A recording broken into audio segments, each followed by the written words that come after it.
This row of buildings is Stockholm's financial district. Okay, it's not like the city of London or Wall Street, but Sweden does things differently. And it's gaining attention worldwide as a trendsetter with its financial model, one that's avoided the worst of the global crisis. Ahead of the game again, Sweden is now preparing for the next one. We'll have another bubble and we'll have another crisis sooner or later. Bo Lundgren is the former finance minister who created the Swedish model to rescue the country's banks from a near meltdown in the early 1990s.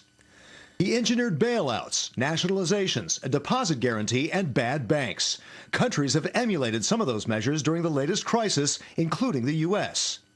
Now Lundgren's in charge of a new addition to the Swedish model, a stability fund paid for by a bank super tax, a concept the Obama administration is proposing as well.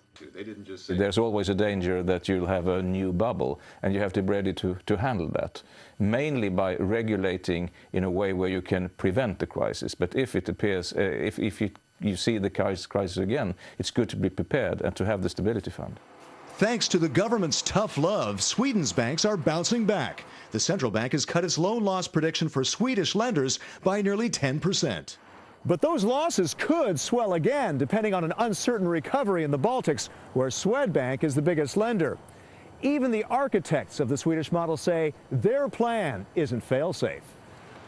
Especially when it comes to the Stability Fund, whose tax could hinder future growth of some banks, says one analyst. I think the main problem is that all banks pay the same kind of fee in percentage. I think low-risk banks should pay a lower fee in percentage. The real test will be when the next crisis hits these streets, to see if this different model can stand up to yet more unusual times. Chris Burns, Bloomberg News, Stockholm, Sweden.